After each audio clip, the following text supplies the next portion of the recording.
Hey everybody, this is Cadroll Hunter, and I've got a treat for you today. We are going to be talking counterfeit toonies with Brent Mackey, the author of the Camel Toe Toonies website.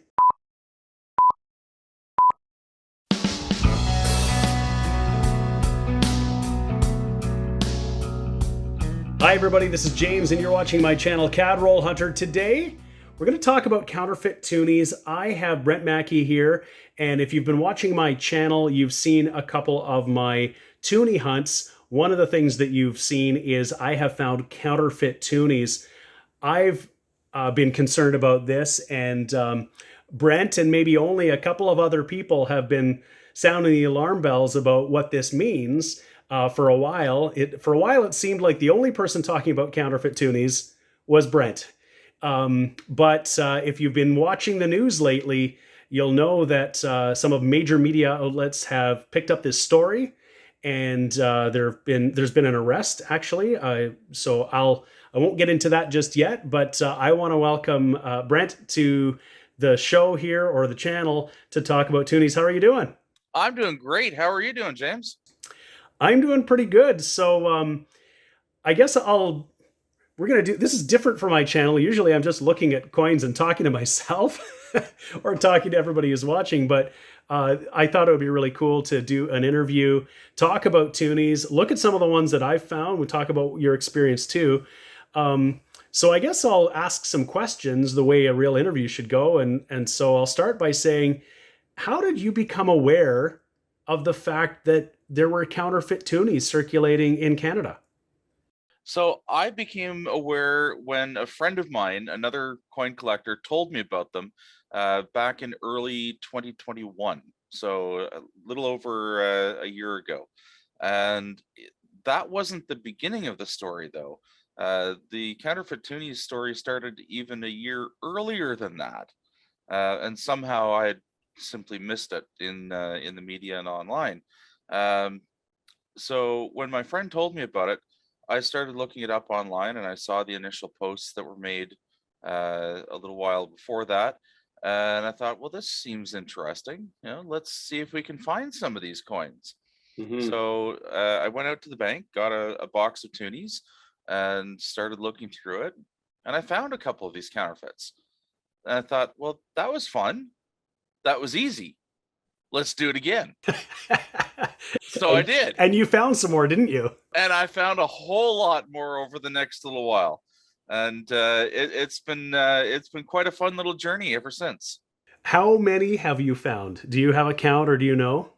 I have a rough idea, and it would certainly be in the four-digit range. Wow. Did I hear correctly that you found an entire box of counterfeit toonies, or Yes, close to that, maybe? yes. So back in May of 2021, I went to a bank in Brampton, and to avoid pointing too many fingers, I won't tell you which one it was. But I went to a bank in Brampton and I exchanged some toonies there. I brought in 3 boxes of toonies because that's what I had at the time, and I wanted to exchange for 3 different boxes. And when I got the boxes back from the teller, I opened them up just to have a peek inside, make sure they were all full rolls and such. And one of the boxes had some clear plastic clamshell rolls. So I Right. could see what toonies were in there, at least on the ends of the rolls. And by this point, I had been able to pretty quickly identify counterfeit toonies just from a glance. And I noticed that each one of the toonies on that box, or at least the 20 exposed ones at the ends of the rolls, each one of them was counterfeit.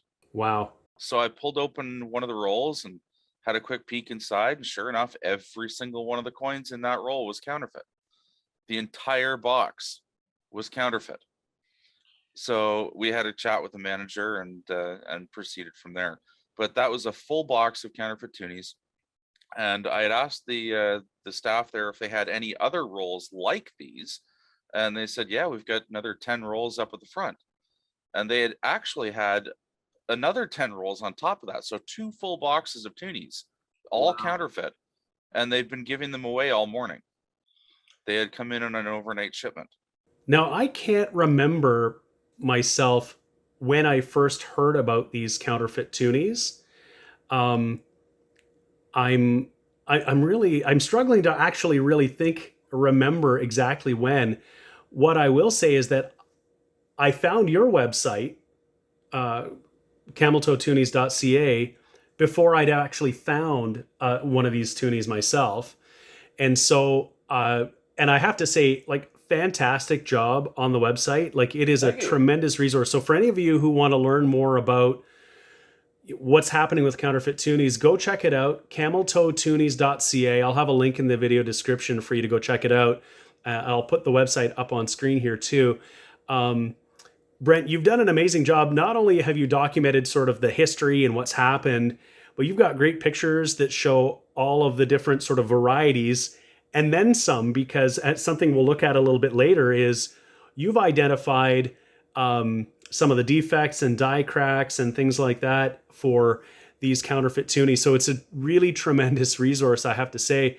But I found your website before I'd actually found one, and so I was, somewhat aware, and I'm quite interested in these things anyhow, I'd say. So, um, but I found my first counterfeit toonie, I will say, at a very prominent coin collection retailer in southwestern Ontario that I won't name. Um, and so it was just in change for a purchase.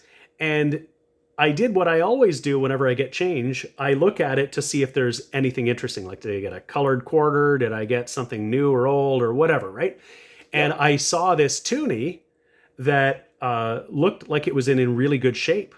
Like, Yep. as I think for those who have been sort of watching my channel or have seen Brent's website, the outer ring of these, you might notice, has an older date, like 2002 or 1996, and they will look like they were brand new, like no scratches. And so the only odd thing about it was that I thought the inner ring had a dollar color, more like a more circulated coin. But I just slipped it in my pocket.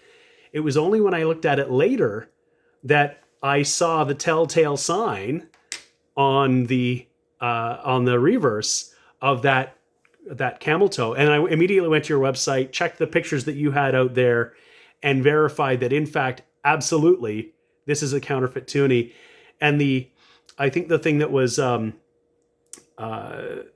the irony of it was that I had just gotten, if it's ironic, I just gotten a whole box of toonies to hunt.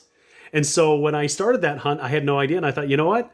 I've got this fake toonie. I wonder if we're going to find any in here. And I prefaced my first video on the channel to saying, like, well, here's a toonie that's not a toonie. What are we going to find in here? And I found five. And Yep. so now I haven't found nearly as many as you. I found five in my first box, five in my second box. And I'll admit, I kind of shied away from toonies because I didn't want to have that experience that you had, getting a whole box and then finding, $1,000 of fake toonies and possibly being stuck with it, right? Like, not sure what I That's the would gamble do. when you're playing with roll hunting and looking for counterfeit toonies. Yeah. Yeah, for sure. So, and I just hunted a box just yesterday, which kind of got us chatting about meeting up and chatting, and I found 12 more in a box. So, um, it doesn't, I can't tell yet if the situation is getting any better or if it's getting any worse, because I actually don't know if anybody is trying to take these out of circulation. So maybe this is a good time for me to ask you another question. Sure. How bad a problem are counterfeit toonies, and is anybody doing anything about it? I know the media has just picked up on it, but is anything happening? That's a very good question. So let's break that down a little bit. So first of all, how bad is the problem? Judging by the numbers that I've seen in circulation in my own roll hunting, and what other people have seen here in southwestern Ontario, anyways, we're seeing rates anywhere from 1 to 5% being counterfeit in circulation. So if you take even some of those conservative numbers, okay, let's go with 1%. Yeah, Let's go with 1%. There were about a billion genuine toonies produced by the Royal Canadian Mint since 1996. So 1% of those is 10 million toonies. that's $20 million of fake money out there. That's $20 million of fake money out there. You're absolutely right. Wow. So 10 million coins, $20 million. And that's probably a conservative estimate. Now, of course, that's averaging across the country. So let's even be a little bit more conservative and say it's half that bad. That's still $10 million, 5 million coins in circulation. That's all fake money. So that's not a small problem. That's a significant problem. That is a significant problem. Just as a comparison, in the United Kingdom, they had a significant counterfeiting problem with their round pound coins that have been produced since 1988 or thereabouts. And it got to the point where they were seeing about 3%, I believe, counterfeit coins in circulation. And that led the Royal Mint to completely replace all £1 coins in circulation in approximately 2016, 2017 with brand new bimetallic high security coins. So that's interesting, because if we were to do the same thing in Canada, if we felt that there was a significant risk to the money supply, because we don't know if these are still coming into the country or not, and we're assuming they're coming from China or somewhere overseas where they're being manufactured and imported. It's possible they could be produced domestically. I guess we don't really know. The RCMP suspects that they're probably brought in from China. I don't think that they've confirmed one way or the other yet. At least they haven't made any public statements to that effect. But being produced in China certainly seems to be consistent with what we've seen and what we can deduce. Yeah. So if we were to do that for Canada, what that would mean, I'm just going to pull up a toonie, a modern toonie here. What have I got? Here we go. These are all commemoratives here, but these modern toonies all have these security features, like these ridges at the top. We can't actually even see very easily in here. It's easier with the naked eye and shifting it. That there are maple leaves that are sort of in there, and then at the bottom we've got these other security features that'll be harder to reproduce. So those were introduced in 2012. Yes. So essentially, we'd be looking at pulling out every toonie from circulation from 1996 to 2012 that didn't have those enhanced security features, because those are the ones that are being reproduced. If I pull one of these fake toonies up here, they have that old classic design that has Canada at the top of the reverse and then $2 at the bottom. We don't see any of those harder to reproduce things. How many toonies is that if we had to take them all out? That's about 750 million coins. Wow. So, and then we need to replace them, presumably, with enough coins to support the need. Yep. Can't pull out 750 million of anything without having repercussions. You probably can't even do that quickly. A lot of work for the Royal Canadian Mint. And for the Royal Mint in England or in the UK, that would have taken years to get these things out of circulation, I imagine. Well, they produced a whole lot of the brand new ones right off the bat, just like Canada did in 1996 when they introduced the toonie. Right. Canada made 375 million of those coins all for 1 year. Yeah. So it can be done. You just have to push a bit of the other production at the mint out of the way. Yeah. So the UK did something very similar. They produced a whole lot of these coins for the first year of introduction, and then they basically demonetized the old pound coins. And they said that these are no longer legal tender. You can't spend them. If you want to redeem, if you've got any and you want to redeem any, bring them into your local bank, and they'll pull them out of circulation and give you either banknotes or new coins for them. Wow. Yeah, that's really incredible. So, in your estimation, is that maybe the only way that we could actually address this, is to pull these older ones out of circulation, even including all the legitimate ones? Is that the solution? Because I'd ask this with this context, as I've got one of these on screen in front of me. Aside from some of the obvious markers that, people like you and me who are maybe looking a little more closely at these are familiar with, like this camel toe that we can see. These are really good reproductions. I don't think most people can tell. Most people probably wouldn't tell. It looks like a toonie, feels like a toonie, and to 99% of the population, it's a toonie. That's right. That's how good they are. Now, to a numismatist like yourself or myself, they're they stand out like a sore thumb. I mean, we can see them a mile away now because we know what to look for. But for most people, they wouldn't have a clue. Um, but is withdrawing all the old coins the solution? Well, it is a solution. Mm-hmm. It could very well be the best solution. Are there other solutions? Perhaps. But certainly withdrawing at least all of the pre-security or non-upgraded toonies from 1996 to 2012 would be, in my opinion, the best solution. It's going to take a lot of effort on the part of the mint and their partners that manage the circulation coinage in Canada here, and it's going to require the production of a lot of new toonies, but it can certainly be done, and that would be the most effective way to get rid of them. So I've got in front of me a bunch of toonies that I just found, and we're recording the screen. You can see the screen. You can't see my phone. I'm doing some of the recording on my phone, but I've got them for 1996, 2002, 2006, 2005. I got 2004 here. I know they're making them. They've made them for 2007 as well. So I got a pretty good mix here in this box.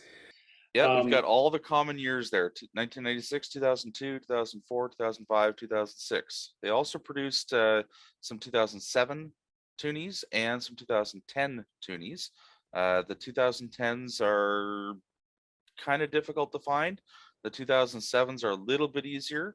And there's actually an 8th obverse as well, dated 2005, but it has different fonts on the lettering around the outside of the ring. And that one is particularly difficult to find. Yeah, I haven't seen that one outside of examples that you've shown on your website. And it's really interesting that I'm not sure why they did that, because that serif font or something similar to that was only ever used on one toonie in circulation, and it certainly wasn't the 2005. Yeah, it's a completely different design. It was the 2008 Quebec toonie. Yeah, so it's very odd that they had done that, but what maybe what we'll do is I've got a toonie up on screen, and maybe I'll pull up your website, because maybe it would be helpful for folks to look at just a couple of the markers that they can look at. I'd have to figure out. Okay, so camel toes. Oh, it's so right on here. Here we go. About all of the general identifiers and markers on the coins. And that's right. So I've got an example on here of, I think the dates are really interesting to look at. I've got your on screen here on the website, where it's just some of the differences that you can see. I'll pull up the 2006 that I found, because it coincides with what we've got on the screen there. Here's the 2006 with the, on your site here, if I zoom in on that, that's the fake one on the bottom and the real one on the top, correct? Absolutely, yep. And so what I've got on the left, it absolutely is the fake version. It's so strange that they used a completely different font or a different number that, can be spotted. Again, the quality is such that most people aren't going to notice that. Most people aren't looking at that saying, hey, that 6 is wrong. Oh yeah, because they wouldn't know what the real one looks like. No. But what are some of the other markers that people can see on these toonies to give them an idea that these are fake? Maybe we could start with the most obvious one. So yeah, the most obvious one, the easiest one, the most reliable one is, of course, that big camel toe on the polar bear's front right paw. So if you see that split paw, which is very distinctive, very easy to recognize, if you see that on the camel toe or on the toonie, it is going to be a counterfeit.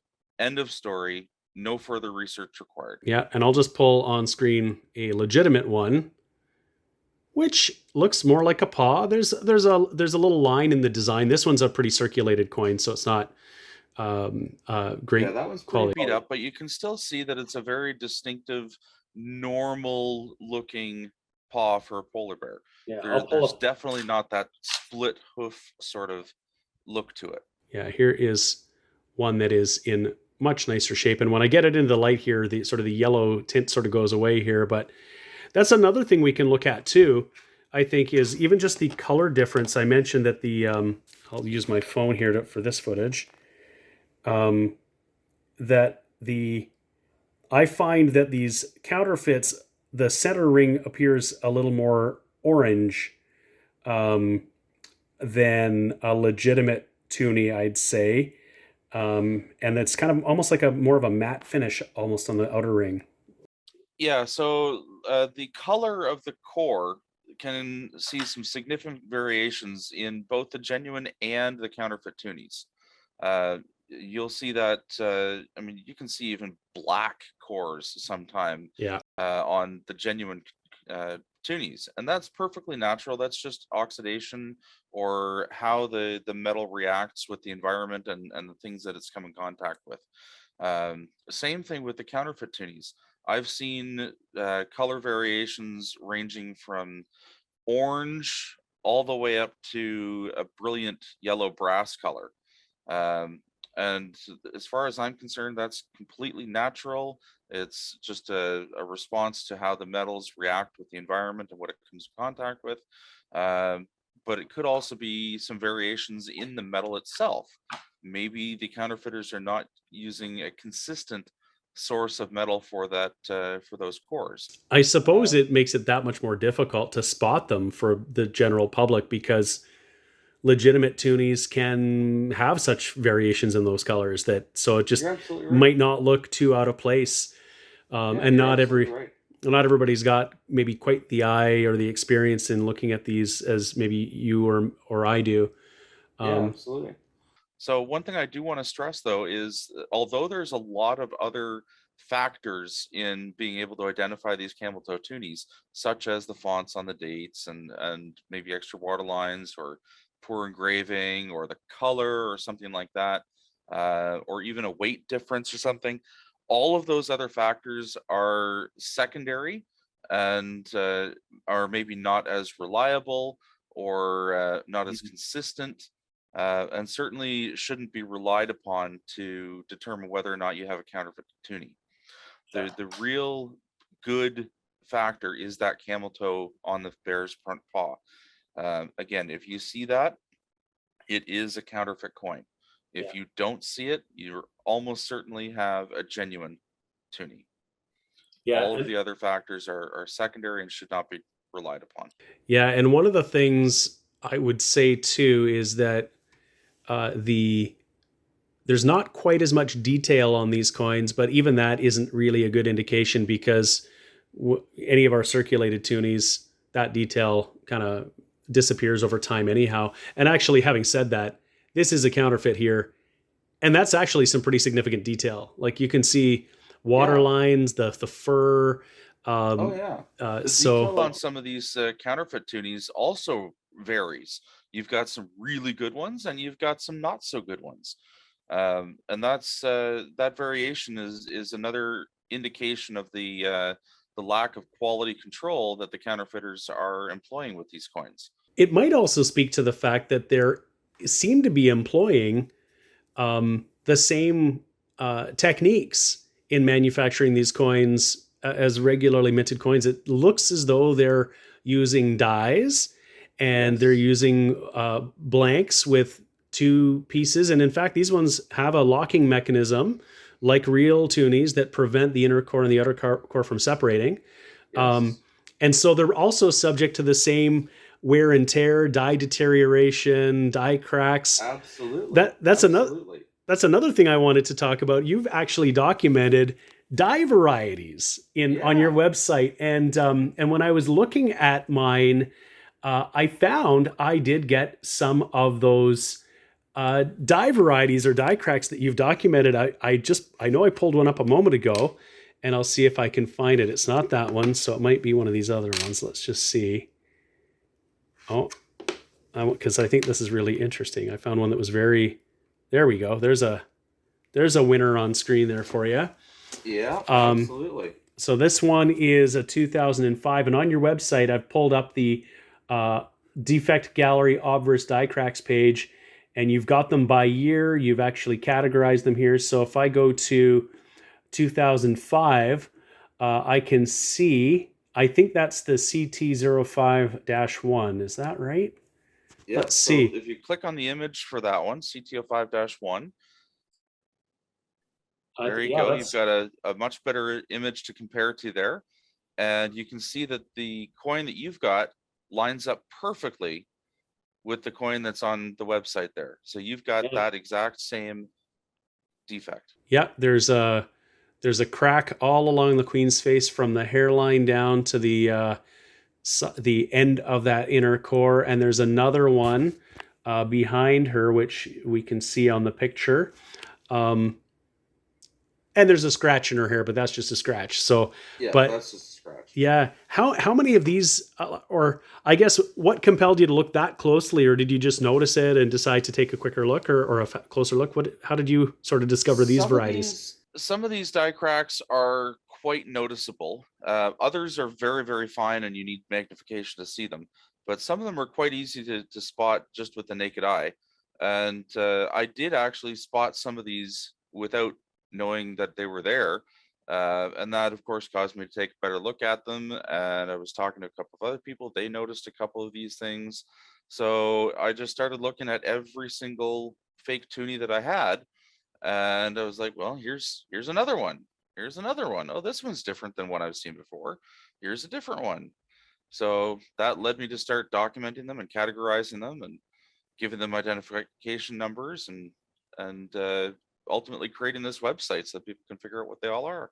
Yeah, well, that's awesome. And speaking of this website, I'll highlight the media and links section on here because Brent has been a frequent contributor to recent news stories. You can see on screen here: Global News, AM 640 in Toronto, the Globe and Mail, CBC Radio 1. On this sort of evolving, growing story. So you can actually read in these news stories sort of the history. Some of these are news stories that you had seen, sort of that you weren't participating in. The most recent ones, because you are pretty much the foremost authority, I guess, on these coins at this point in time, based on your scrutiny and the work that you've been doing on cataloging them. You're kind of a go-to person on these. So check out these stories because there's lots of good information.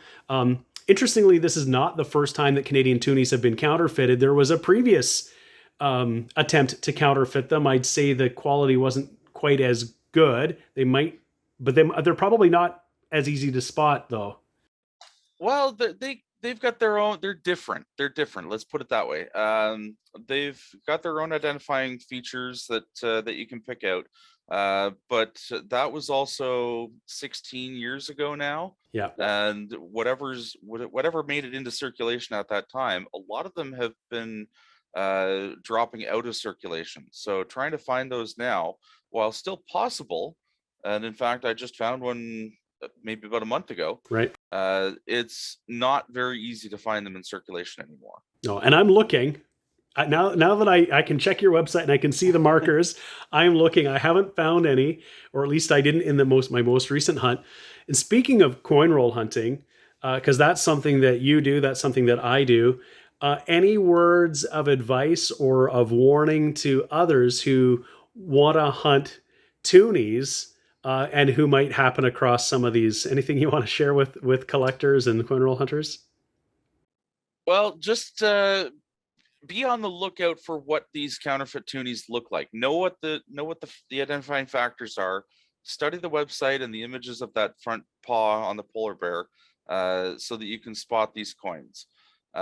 If you do find any, you should probably take them back to the bank where you got them, and say, "Listen, I've got these counterfeits. I just got them from you yesterday when I picked up some toonies from you.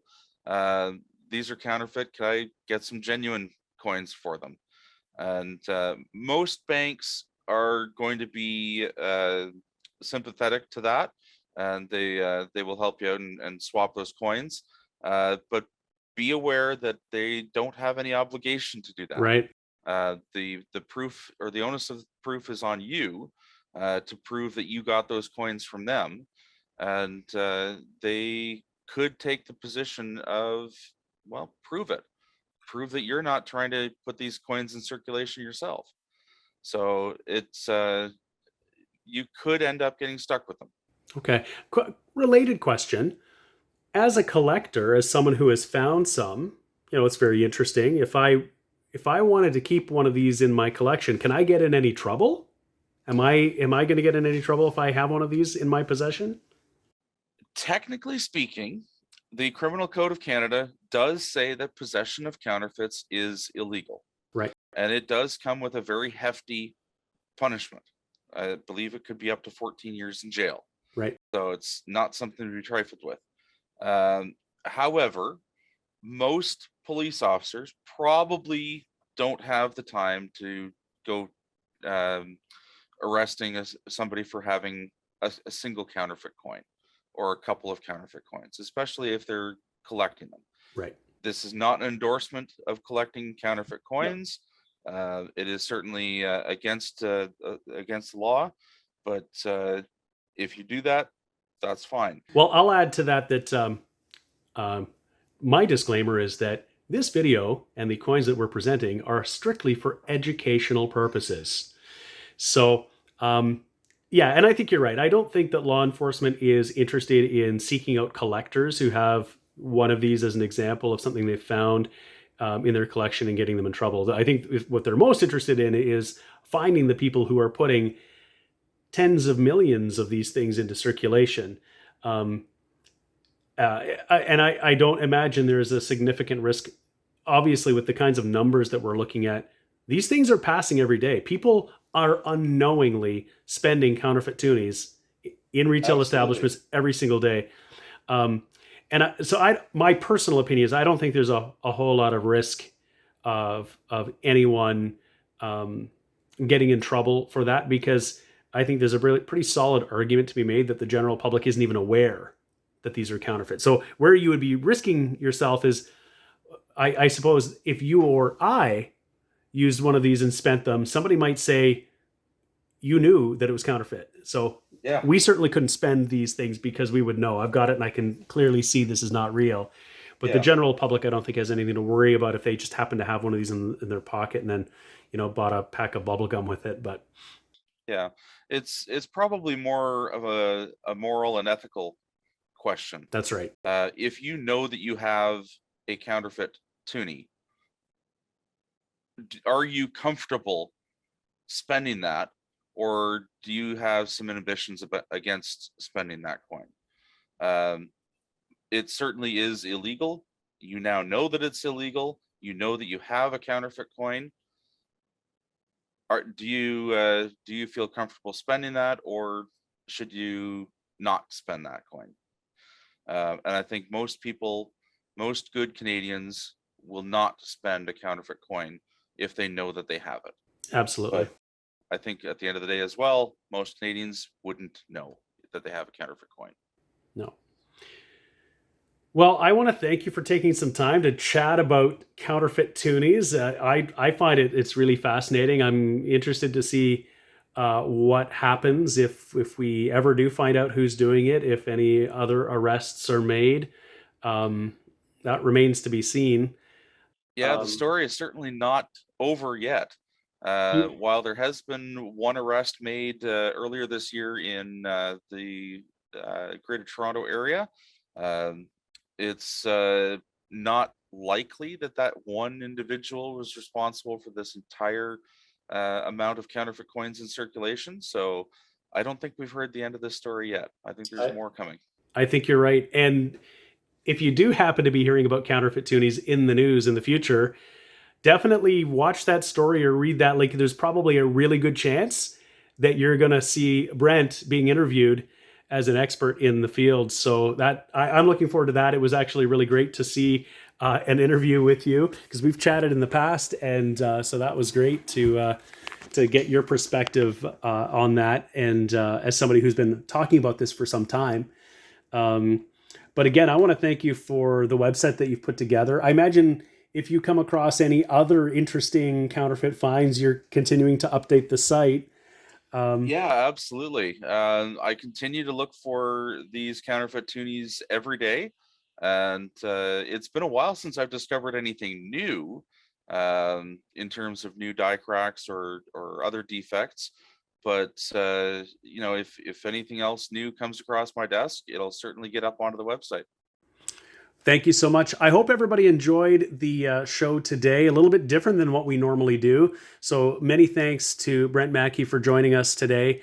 Brent, maybe before we go, you are involved in a couple of associations. Do you want to just let folks know sort of how you're involved in the coin collecting community in Ontario? Sure. So I've been an active coin collector for about 20 years now, and I've got memberships in a bunch of different organizations, including the Waterloo Coin Society, located in Kitchener-Waterloo, here in Ontario, Canada, as well as memberships in the Royal Canadian Numismatic Association, the Ontario Numismatic Association, the International Banknote Society, the Canadian Paper Money Society, the American Numismatic Association, and I've also had a membership in the past in the Canadian Tire Coupon Collectors Club, of all things. Wow. And in many of the organizations I've listed, I've also been an executive member. I've worked on their websites, their newsletters, and I currently have a position of treasurer in the Waterloo Coin Society. And I also manage their website, their Facebook feed, and also the newsletter. Great. I'm going to put a link in the description below to the Waterloo Coin Society and the Ontario Numismatic Association. I think those for our local viewers might be the most interesting ones to just kind of see what's happening, because there is a pretty active community out there. So if you're interested in coins, want to learn more about particularly Canadian numismatics, and get together with other like-minded people, those may be good places to start. So if you liked the video, please give it a like. If you haven't already subscribed to my channel, Caterroll Hunter, please do that. I really appreciate that. Thank you so much for joining us today for this conversation about counterfeit toonies. Thank you, Brent. We'll see you again next time.